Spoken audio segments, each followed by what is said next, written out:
My wife framed me for embezzling millions using deepfakes, then tried to drug me and flee to the Bahamas with her trainer. But I let her think she won. Until I uncovered everything and watched her world crumble. What do you want? Money? The company? A divorce, she asked, her voice barely a whisper.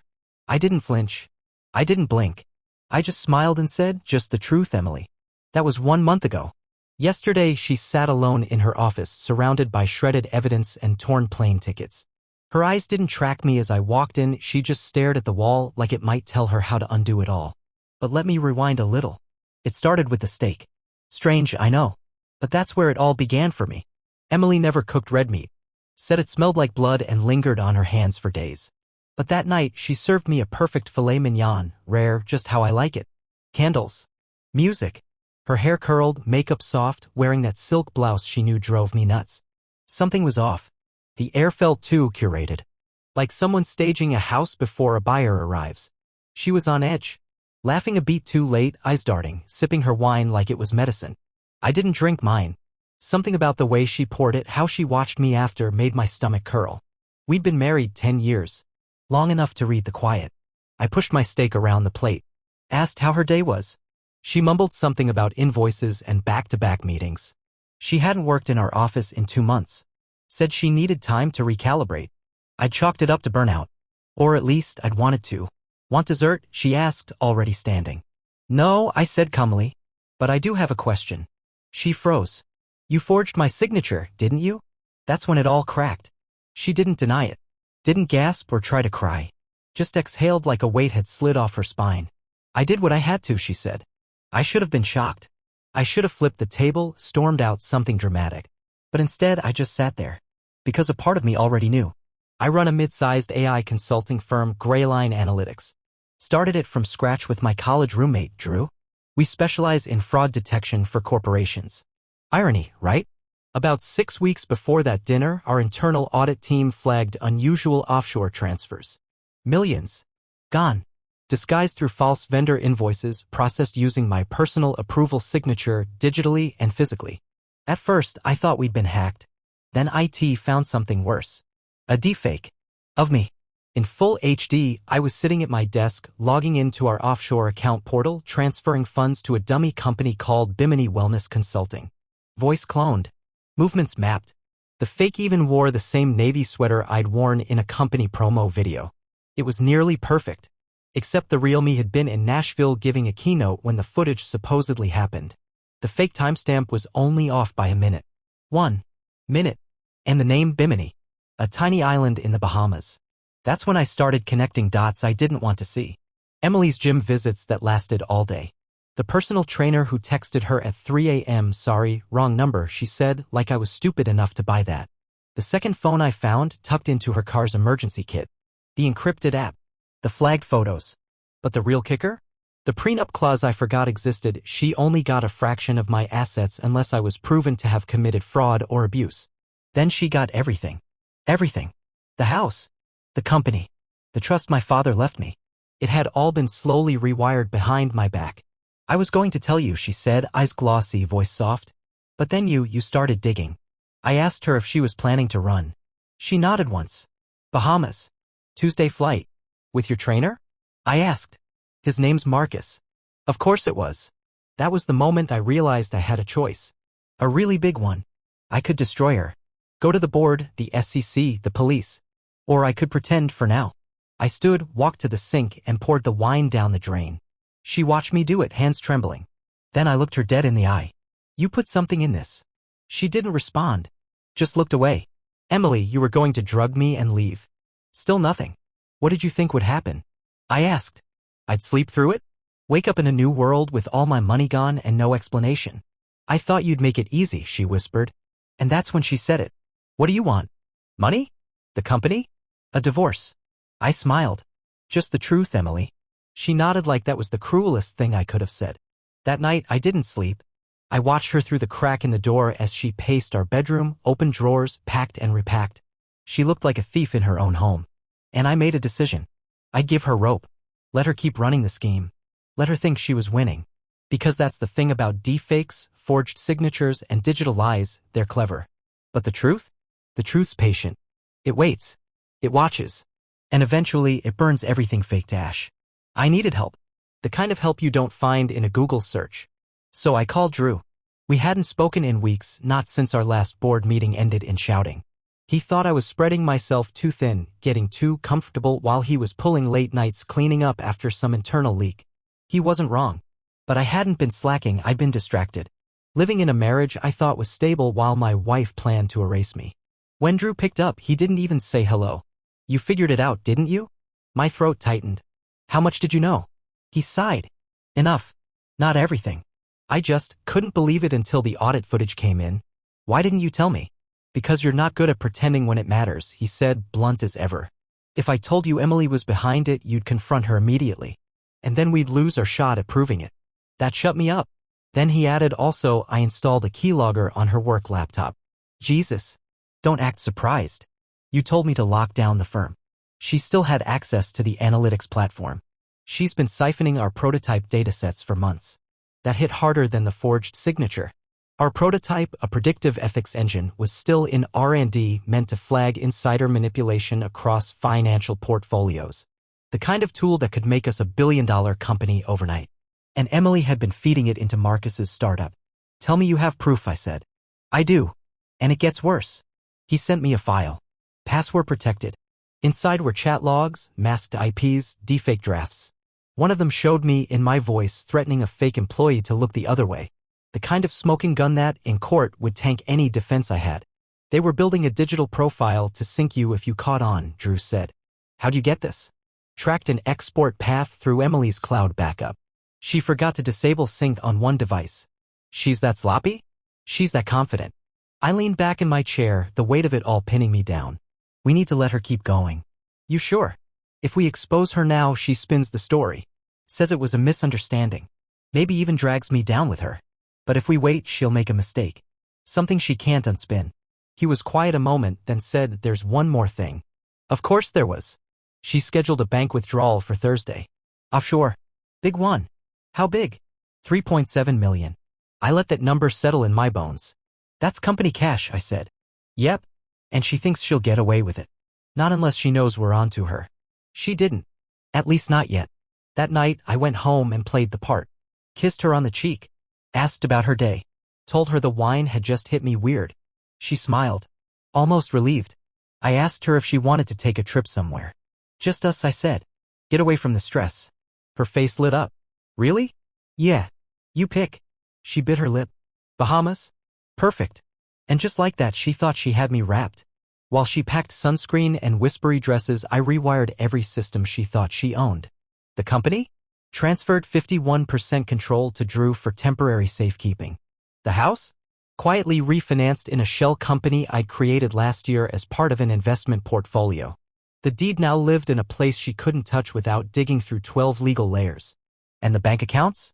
I flagged every transaction tied to Bimini Wellness.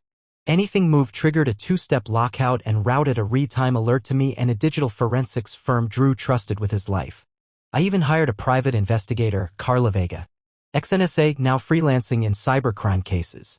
I gave her everything. She didn't flinch. You want me to watch your wife? She asked, tone flat.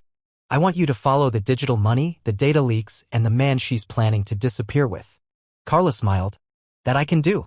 Emily had no idea. She twirled around in bikinis in our mirror, rehearsed fake phone calls, and set timers for our supposed check-in windows while in the Bahamas. She thought she was clever. Careful. But the deeper she leaned into the act, the more careless she became. 3 days before her flight, Carla sent me a photo. Marcus at a coffee shop handing a USB drive to a man in a gray suit. The caption read, CIA, your prototype's been sold. I froze. My world tilted. This wasn't just theft. This was treason. And yet I didn't feel rage. Not anymore.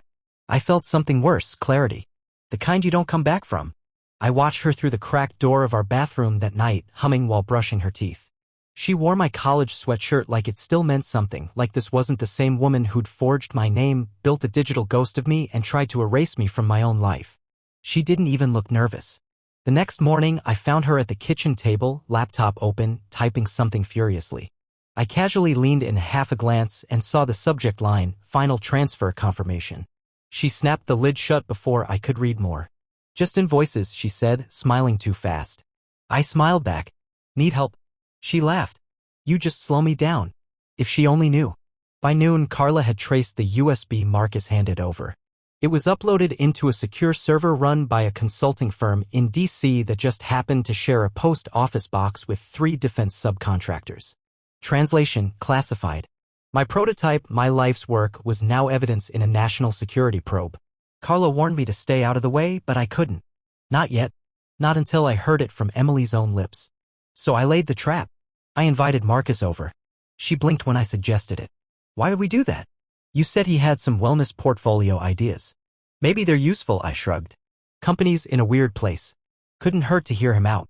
She hesitated, but just for a second. Sure, she said. Why not? He arrived that evening wearing designer jeans and a smile like he thought he'd already won. He even had the audacity to clap me on the back like we were old friends. We all sat in the sunroom. I served drinks. They declined. Figures. I pretended to pitch a new angle for Greyline. I've been thinking about biofeedback integration with our algorithm. Predictive patterns based on user physiology.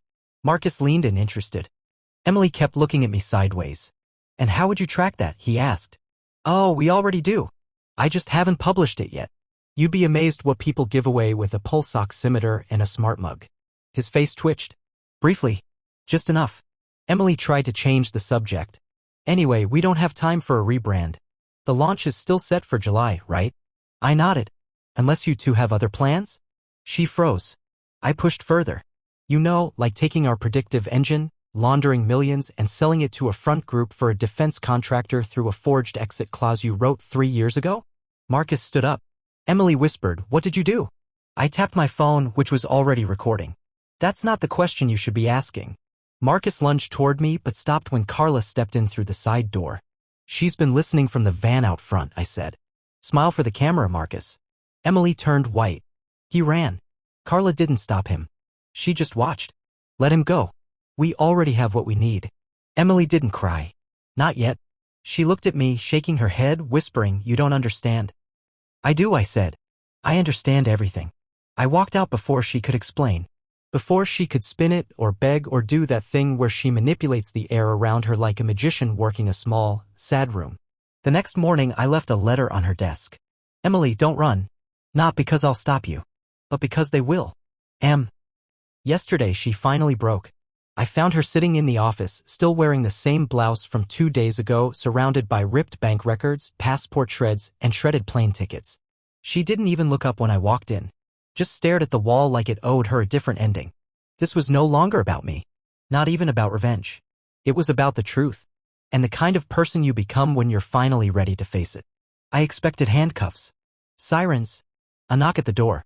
But when it finally happened, it was almost too quiet to believe. It started with a call from my lawyer, Brian. They froze the accounts, he said flatly. Everything tied to your name or hers is now under review. That included the house. The cars. Even the corporate Amex we used to buy office supplies and client dinners. Every financial thread was now under a microscope and we were both sitting in the middle of a spiderweb. What about the firm? I asked. Safe for now. Drew's 51% block is holding. But they'll come knocking.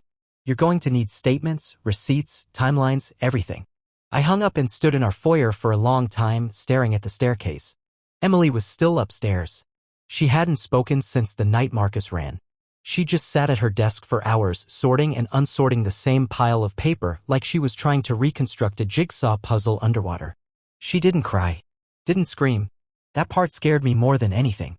At 3:17 p.m., the first official came to our door. Not the police. Not even the FBI. It was a woman in a gray suit with a Department of Treasury badge and a tone so neutral it made my skin crawl. She asked to speak to Emily. I stepped aside without saying a word. The conversation lasted exactly 11 minutes. When the agent left, she didn't take Emily with her. Just handed her a sealed envelope and said, you'll want legal representation. That was it. No arrest. No cuffs. No drama. Just a slow suffocation. That night I made dinner. Boiled pasta. No sauce. I left a plate for her on the counter. She didn't touch it. Instead, she came down after midnight, barefoot, hair unwashed, eyes rimmed in red. You recorded me, she said quietly. I nodded. She sat across from me at the kitchen table, folding and unfolding a napkin. I wasn't going to actually leave you, she said. I just needed a way out. Out of what? I asked. Our life. She didn't answer right away. Instead, she said, you never asked me why. Because the answer doesn't change anything. She laughed once. Bitter. I thought I could have both. The life and the escape plan. I thought if I could just get the money, we could disappear. Start over. Clean. With Marcus? With anyone. With no one. It wasn't about him. Then she looked up at me, really looked. It was about you, she said. You were always one step ahead. The smart one. The planner. You never needed me. That's not true. It is, she snapped. You loved me, sure. But you didn't need me. And I couldn't live in someone else's shadow anymore. I didn't respond. Because in a way, she was right. I had built something from nothing, piece by piece. And she had come into it like a beautiful storm, wild, radiant, impossible to pin down. But maybe I'd mistaken her chaos for color. Her recklessness for passion. Maybe I loved the idea of her more than the woman she really was. You're not the victim here, I said quietly. I know.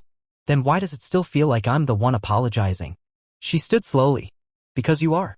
You always do. Then she left the room. And I sat there, alone, listening to the quiet tick of the hallway clock. A sound that, for the first time, felt like judgment. 3 days after the Treasury agent came, Drew called me with something I wasn't ready to hear. We have a mole, he said. What? Inside the firm. Someone who knew about the prototype before Emily started accessing it. I froze. Who? I don't know yet. But Marcus wasn't acting alone. He was too careful, too specific. They had help from the inside. The room tilted slightly. Not again, I thought. Start with the engineers, I said. Anyone who touched the version control branches. I already did. That's not where it came from. Then he said something that made my stomach drop. It came from compliance. Compliance. The department I built myself. The one I trusted with every confidential project in the last 2 years. And the person who'd overseen all compliance reports? Tasha. My assistant. Emily's best friend. Suddenly, 1,000 innocent moments flashed back in reverse. Tasha staying late, bringing Emily coffee, forgetting documents on my desk that Emily would later pick up. Her always being just nearby, just helpful enough. She'd had access. She'd known where to look. I didn't want to believe it. But I called her in. We met in the office conference room, the one with the glass walls and no cameras. She smiled like nothing was wrong. Hey, you okay? She asked. You look tired. I didn't answer. I just slid a folder across the table. Inside were timestamps, logins, IP traces. Her face didn't change. Not 1 inch. She just closed the folder, sighed, and said, how much do you know? Enough, I said. Then you know I didn't do it for her. That threw me. You, what? She told me it was a side project. That it would help the company get us more visibility. She said you were on board, just playing it quiet. I stared at her. You believe that? I wanted to, she said. She made it sound like it was bigger than just data. Like we were saving it from getting buried. And you thought selling it was the answer? She looked me dead in the eye. I thought you'd be proud. That broke me. Because Tasha was smart. Loyal. Young. She'd looked up to me for years. And I'd been so wrapped in my own blind spots I never saw how Emily had pulled her into the storm. You need to come clean, I said. Voluntarily. Now. Or this gets much worse. She nodded. I will. But I didn't trust her. So I had Carla follow her. An hour later I got the photo. Tasha. Meeting Marcus in the park. Handing him something. Again. I forwarded it to Drew without a word. He replied within seconds. Time's up. We go full throttle. That evening I got a text from an unknown number. It was a video. Marcus. At a dock. Talking to someone in a crisp navy blazer. A small black case exchanged hands. Then the video panned to a license plate. I ran the plate. It was registered to a subcontractor, Federal. The case had been delivered. And now it was out of our hands. Carla texted 2 words, they know. Everything after that moved too fast. 3 subpoenas. 2 board meetings. An emergency shareholder call. I watched as the empire I'd built teetered on a wire. And somewhere in the middle of all that chaos, Emily disappeared. No note. No suitcase. Just gone. I reported it. Of course I did. They found her 2 days later in a motel off Route 31. Alone. No passport. No Marcus. Just a flash drive and a bottle of anti-anxiety pills. She didn't speak when they brought her in. Didn't resist. She just sat in the back of the car like she was waiting for a verdict she already knew was coming. When I saw the footage, I didn't feel triumph. I felt nothing. And that scared me more than anything. Because if you don't feel anything after watching the person you loved fall apart, then what does that say about you? They didn't arrest her. Not right away. Emily was cooperative, according to the federal liaison. She had value as a witness. The government wanted Marcus, not her. Not yet. But every day she walked free, my grip on reality slipped just a little further. Drew and I were still fighting to keep Greyline afloat. Investors wanted blood or guarantees. Board members questioned my judgment, asking if I'd known all along. Your wife, one of them muttered during a Zoom meeting, wasn't exactly subtle. And you let her into your sandbox. That stung more than it should have. Because they were right. For a man whose career was built on pattern recognition, I'd been willfully blind. Emily wasn't a hacker. She wasn't a mastermind. She was just persistent. And I'd ignored every red flag because it was easier to believe in love than betrayal. The press didn't help. Articles leaked. AI CEO's wife implicated in fraud ring. Headlines twisted the story into something grotesque, like I'd been part of it all. My inbox filled with anonymous messages. Some cruel. Some sympathetic. One just said, "You lost her before you ever married her." I should have deleted it. Instead, I read it 5 times. One night, I came home to find Carla sitting on my porch, sipping coffee like it was her front step. She handed me a manila envelope. "What's this?" I asked. "Your clean break," she said. "Proof of everything. Emily, Marcus, Tasha, the transfers, the footage. It's all there. Chain of custody intact." I opened it. It felt like a final chapter. But Carla wasn't done. "She's still talking," she added. "Giving them names. Deals. Trying to cut a deal. Will it work?" She shrugged. "Depends on how valuable they think she is. But if you want her to face real consequences, you'll need to testify." I looked at the thick stack of evidence in my hands. "I'm tired," I said. "I know. I don't want revenge. I just want her to feel it." I didn't respond. Carla stood. "Be careful what you wish for, Mason. Some people don't break the way you want them to. They dissolve slow and quiet." After she left, I lit a fire in the backyard pit and stared into it for hours. Then I did something I hadn't done in months. I called Emily. She answered on the first ring. "I miss our dog," she said. "Is that pathetic?" "She misses you too," I lied. Silence. Then she whispered, "They want me to name you as negligent." I didn't say anything. She continued, "If I do, they'll go easy on me.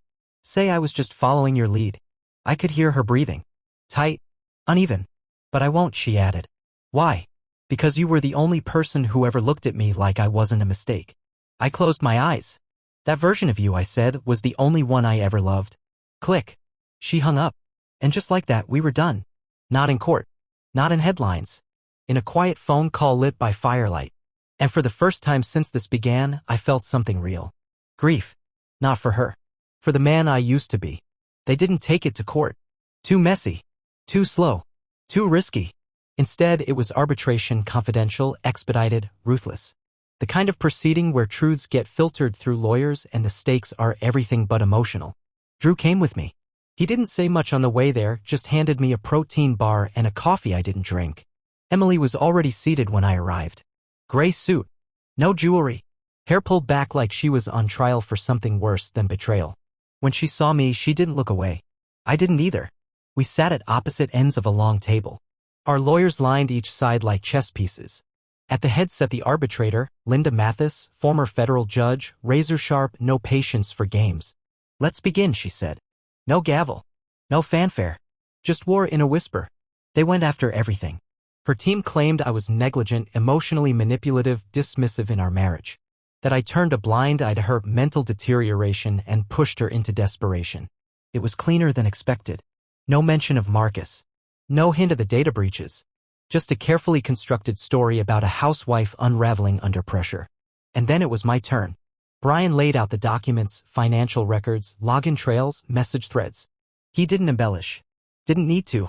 The facts were ugly enough. I watched Emily flinch when the footage played, her voice coaching Tasha on how to mask the fund transfers. Her reflection in the window as she packed fake passports. But when my own recordings played, when she whispered, "What do you want? Money? The company? A divorce?" And I said, "Just the truth, Emily," something changed. The room went silent. Even Linda leaned forward, slightly. That moment wasn't just evidence. It was confession. After a break, we reconvened. Emily's lawyer requested a sidebar. Quiet, intense whispers behind folders. Brian looked at me and nodded once. She's going to offer a deal, he said. She walks away with a reduced claim on assets. No more ownership stake. No board seat.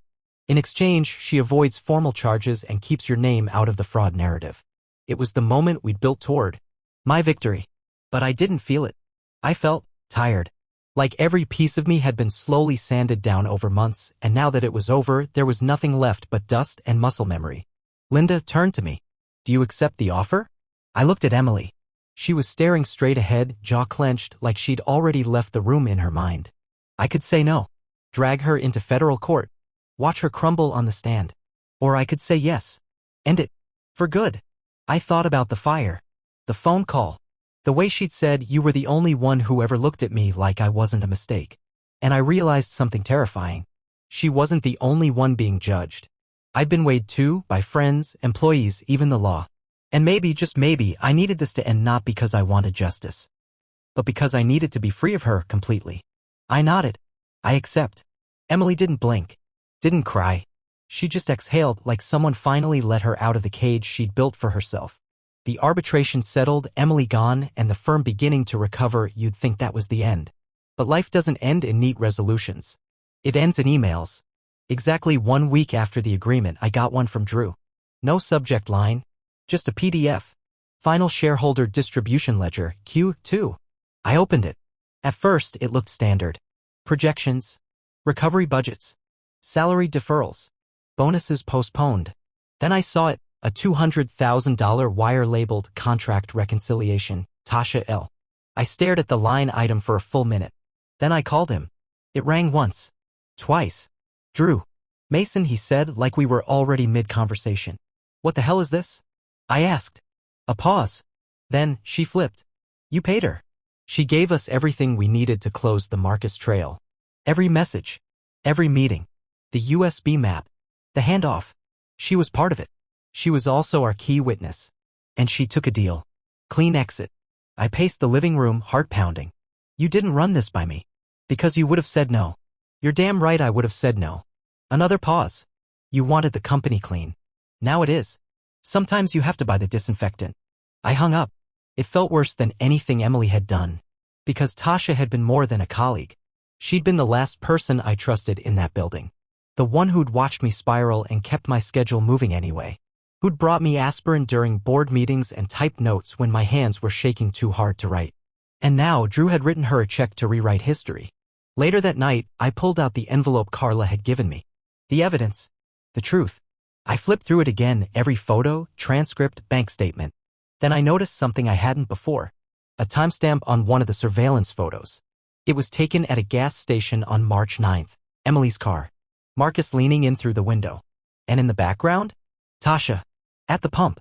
Looking straight at the camera. That wasn't just one handoff. That was months of coordination. She hadn't been pulled in at the last minute.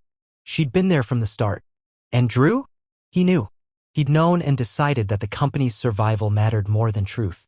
That if it meant saving face, sacrificing my sense of closure was worth it. That realization sank deeper than I expected.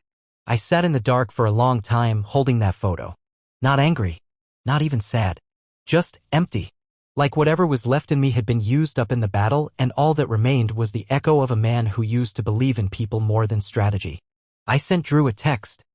You were the one person I didn't expect to lie to me. He didn't reply. He didn't need to. It was raining when I went back to the office. Not the main one downtown. The satellite building. The one Emily and I leased back when we thought we were building something together. We used to call it the bunker. No windows. No distractions. Just us and our ideas. I hadn't set foot inside since the audit. Everything was still there, our dual desks, side by side. Her notebook, half full. A photo of us at the launch party for our Series B round. I looked younger. She looked free. In the back corner, a whiteboard still bore the outline of her exit strategy. The early version. Before it got dark. Before Marcus. Before the lies turned into scaffolding she couldn't climb down from. I should have wiped it clean. But I didn't. I sat at her desk and powered up the terminal. There was one thing I still hadn't looked at, one file Carla had flagged but said wasn't relevant to the investigation. It was labeled, just in case. I opened it. It was a video. Emily. Sitting in that very room. Looking right at the camera. No makeup. No lies. Just her. If you're watching this, she said, then I didn't make it out. Or maybe I did and you found this later. Either way, I wanted to explain. Not excuse. Just explain. She took a breath like the words were heavier than the air. I didn't fall in love with Marcus. Not really. I fell in love with the version of me he made me believe I could still become. Someone bold. Untouchable. You made me feel safe, Mason. He made me feel dangerous. She laughed short and sad. But the truth is I was never either of those women. I was just afraid. Of becoming irrelevant. Of fading next to you. You were always so composed. So sure. I wanted to matter more than I did. Her eyes drifted to something off camera, probably the photo. I thought if I could pull it off just once, I could rewrite who I was. Not your wife. Not your second in command. Just someone powerful. She shook her head. I know how this ends. You'll survive. You always do. But me? I'll be the cautionary tale. She looked up again, eyes full now. I just wanted you to know the truth was never the weapon. It was the thing I couldn't live with. The video ended. The screen went black. And I sat there in the quiet hum of that forgotten office, staring at a reflection I barely recognized. Not because I'd changed, but because I'd stopped expecting people to be who I thought they were. 1 month later, the final rulings came through. Marcus fled the country, Interpol has a warrant. Tasha resigned quietly and permanently. Drew and I don't speak anymore. I still own the company. Technically. But I let someone else run it now. I bought a house outside the city. Small. Wood-paneled. No smart tech. Just books and trees and time. Some nights I play the video again. Not to punish myself, but to remember that sometimes the truth doesn't come as a verdict. Or a headline. Or a confession. Sometimes it comes as a whisper across a candlelit table. And you don't catch it until it's too late. Update. Emily took the deal. Probation. No jail time. She moved to Seattle, changed her name, started working at a nonprofit. I sent her a letter. No return address. Inside was a single line. I forgive you, but I'll never forget you. She never replied. And that's okay. Because the truth? It lives in silence. Not revenge. Not justice. Just silence. And sometimes that's enough.